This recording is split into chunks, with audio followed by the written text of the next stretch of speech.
It's so fascinating how the Paris Olympics is being having difference of dynamic atmosphere and also a sporting moment out there. Tears, sorrows, happiness, a joyful moment and also celebrating moment continue to ponder out there in Europe as contingents continue to make impact in the Paris 2024 Olympic. It is said it is one of the most dramatic Olympic where both the good, the bad, and the ugly continue to make impact in the Paris side. And as for Nigeria, yeah, Team Nigeria continues to get a huge blow in the face as they continue to have issues surmounting from JC's problem going down to other infield problems such as withdrawals, doping, and the likes of them. We'll be looking consistently until the Paris Games are over. We'll be looking at the Paris 2024 Olympics, how it has gone, and what is happening at the moment, and what we'll be looking at ahead, before, after, before, during, and after. That is what it means. And today we'll be talking a bit about the top 10 in the log table of the Paris Olympic. This is a beautiful morning. It's Friday, the last edition of the week, and we'll be doing a recap also of the gossips out here in Europe. Who has gone where and who is coming where. These and more right here on your number one star Politics and Business TV, and the program is P&B Sport. After the show, or after the break, I beg your pardon, we'll be right back to give you more on what is inside in sports.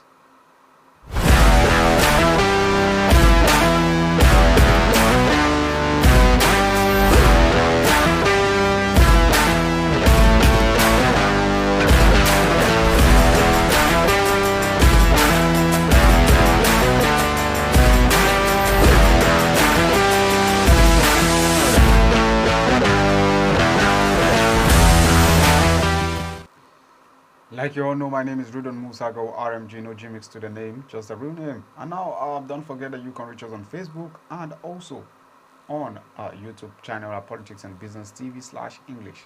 Now we go straight to the Ministry of Sport, where exclusively we have information coming in that the Sports Minister, Mr. Senator John Eno Owa, has put records straight regarding the controversial surrounding Team Nigerian kids at the ongoing Summer Olympics in Paris at the moment in France. Now, Senator Eno said yesterday on Thursday, it is important that it restates the fact that they've already been provided a Federal Ministry of Sports Development regarding the preparation of athletes for the ongoing Paris 2024 Olympics. He quotes that this clarification is necessary due to the conflicting opinion expressed by parties, certain parties so-called two kits.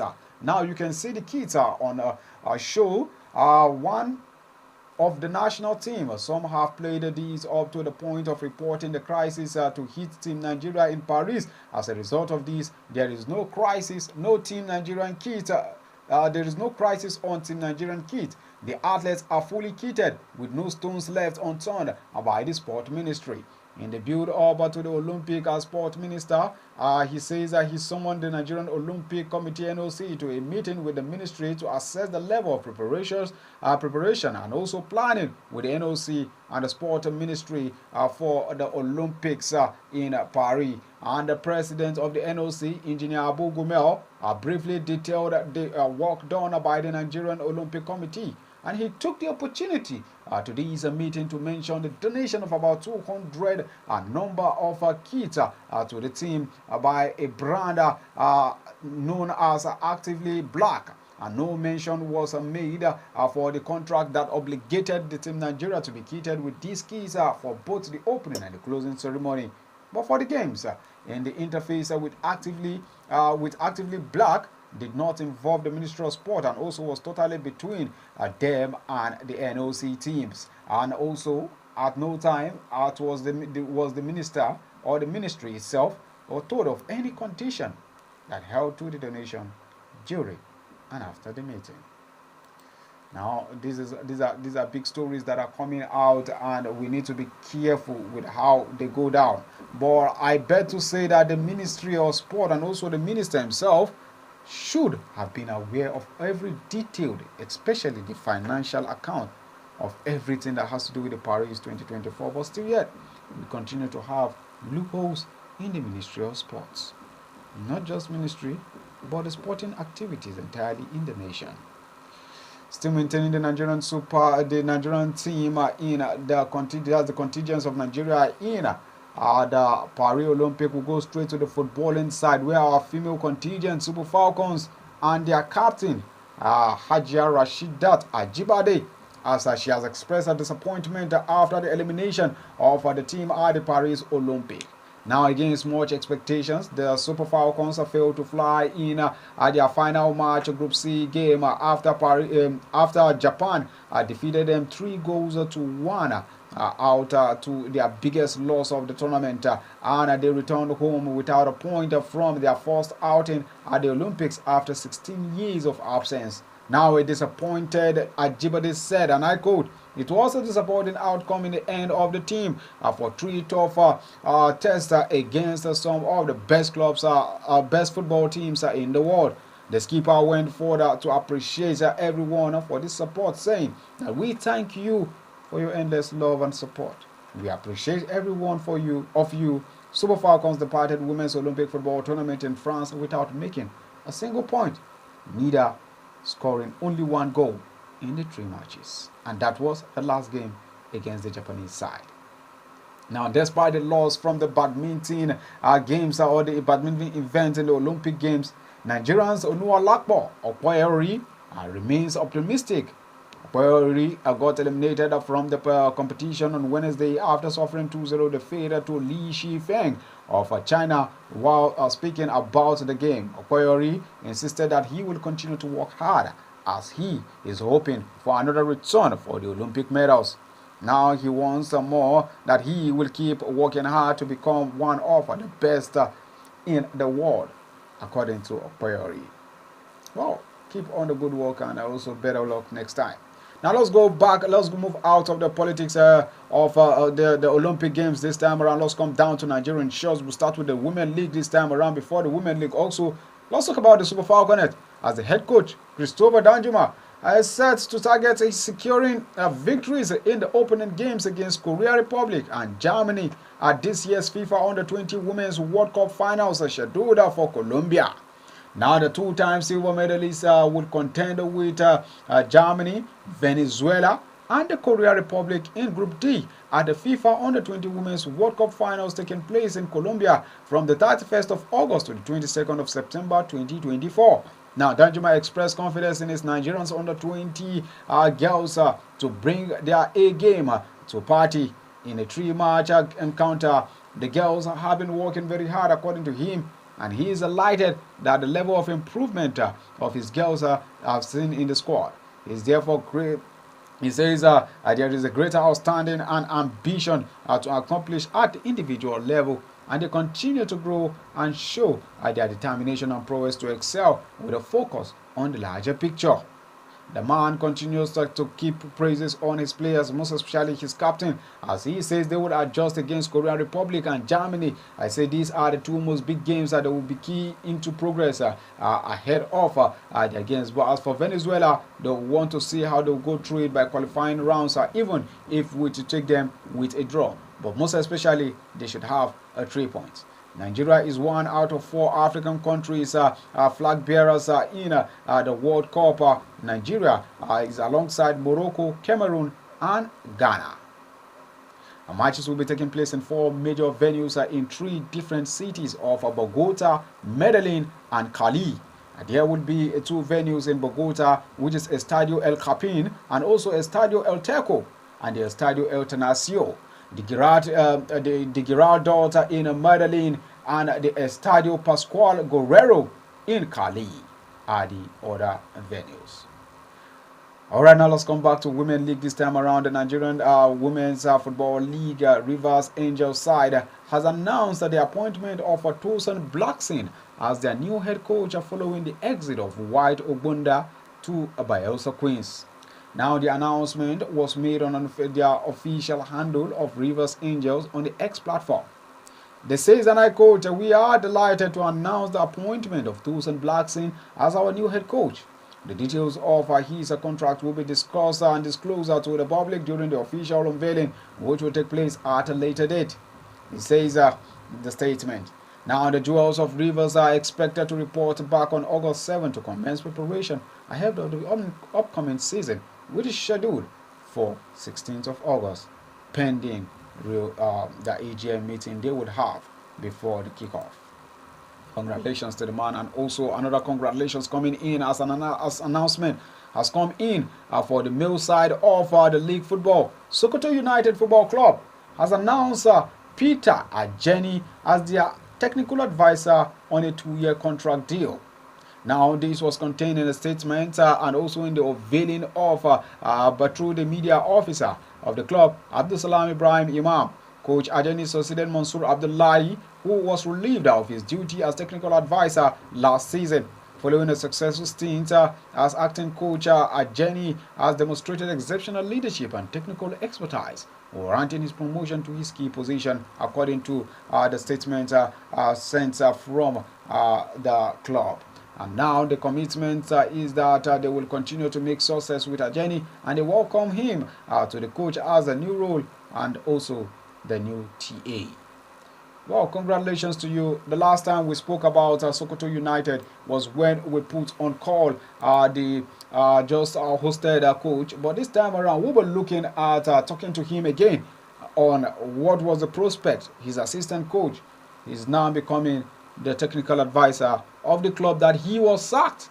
And according to him, there was some governmental interference in that particular engagement, which led to his exit. And of all his sacrifices, Sokoto United are still owing him debt of some amount of money meant for his bonuses and also allowances as at the time he was coaching the club.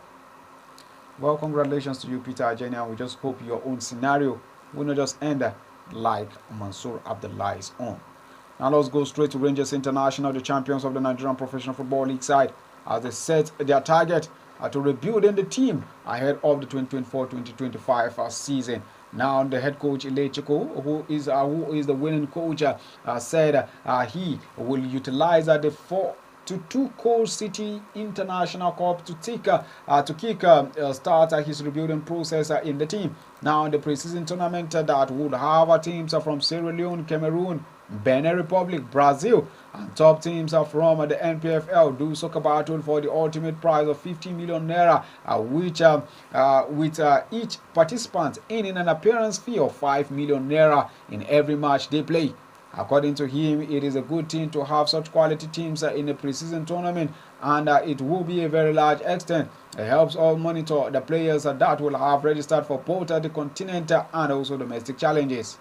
The man who is the winning coach at the moment and also who once coached Mountain of Fire Ministry FC, known as the MFC of Lagos, believes that they shall get good results from the preseason game. The Flying Antelopes will begin their Continental Challenge, which starts in the middle of August 2024 with a preliminary round fixture against Comoros Island side, US Zilemajo. All right.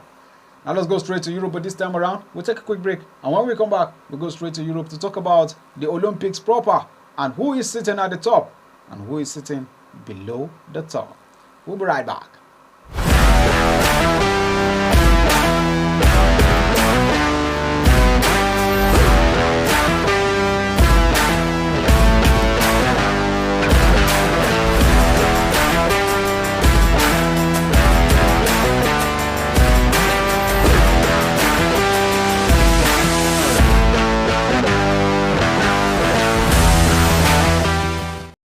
To know you're still with Politics and Business TV. This is P&B Sport, and we are just 15 minutes above our starting time, and we have less than 10 minutes to wrap it up. And now we are in Europe.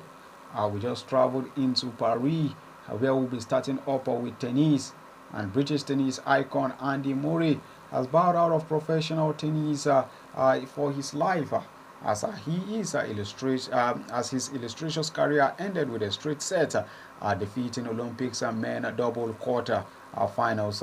Andy Murray, the two-time Olympic single champion, and Dan Evans lost 6-2, 6-4 to American third seed Taylor Fritz and Tommy Paul. And Murray, who is 37 years old, confirmed that before the Paris game that it will be his final event before retiring from the world of sport.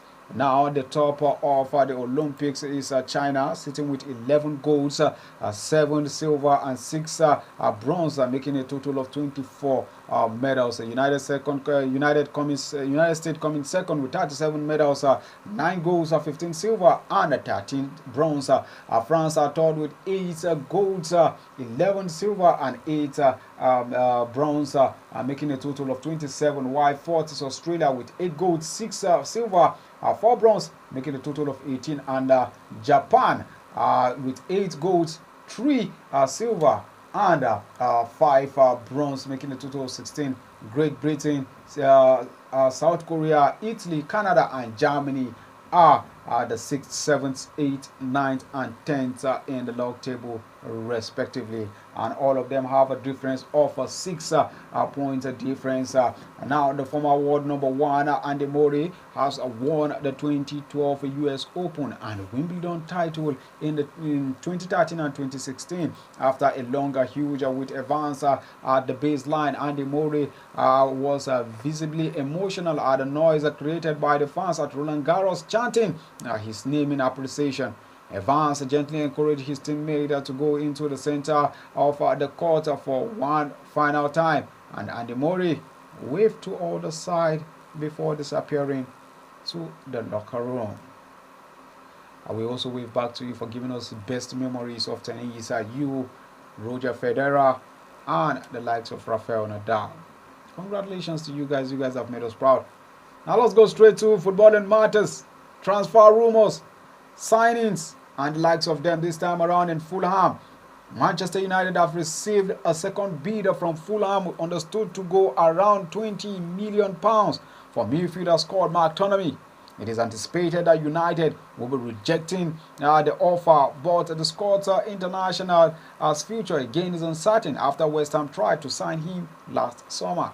Now, speaking on the club's preseason tour of United States, United manager Erik ten Hag says that he is pleased to have McTominay in his squad, but stopped short of saying that the 27-year-old Scott international will remain at the club. Now, we still maintain transfer rumors. Now, we'll leave the shores of Manchester United. We'll go straight to Crystal Palace as they have signed a former Watford winger Ismail Assar from Olympique Marseille for a total fee around £12.5 million. Now, the 26-year-old youngster has joined on a 5-year contract.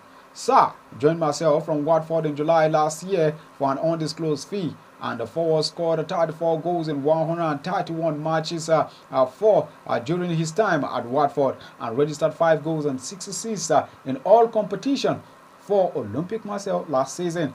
Sarr, who has 13 goals in 64 caps for Senegal, won the African Cup of Nations in the year 2021 and has featured in 2 major World Cups. Alright, now let's go into more of a gossip that is for transfers. Let's look into West Ham, who are closing in on a double signing from Borussia Dortmund.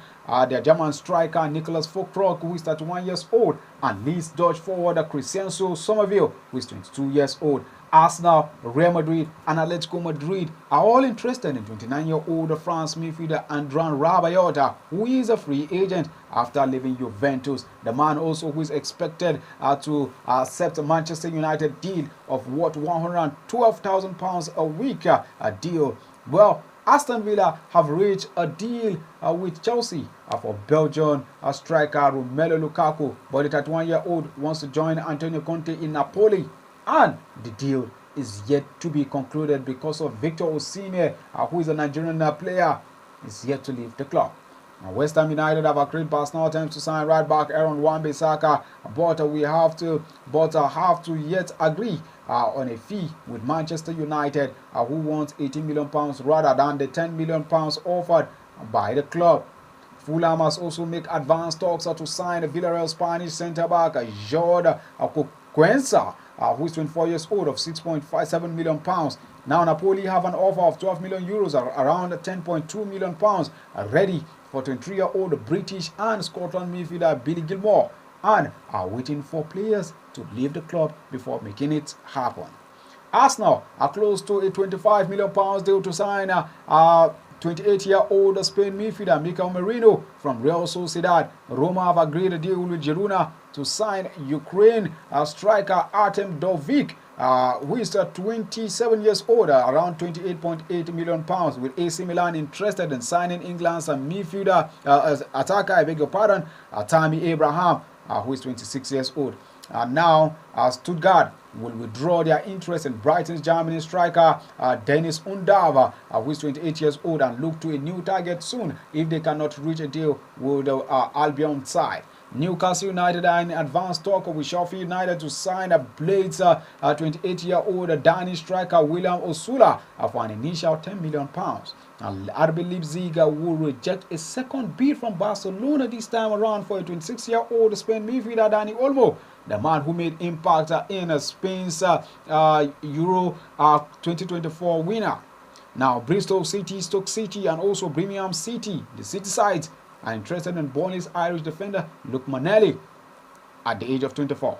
Now, Stoke City wants a Blackburn Rovers English midfielder Lewis Travis, who is 26 years old, and Nottingham Forest are also not looking to cash in on 24-year-old English midfielder Morgan Gibbs-White, despite interest from Newcastle United, Arsenal, Aston Villa, and also Chelsea. Now, Manchester City's English midfielder Jacob Wright, who is 18 years old, has agreed a loan move to Peterborough United, and the man is expected to sign a 3-year deal with a 12-month add-ons and also around £36,000 a week deal. Well, this is how it has panned out this beautiful morning. And this is the size of the package. Let's meet on Monday morning for more of the weekend stories. My name has been Ridwan Musa Go RMG. Enjoy your sporting weekend, and bye for now.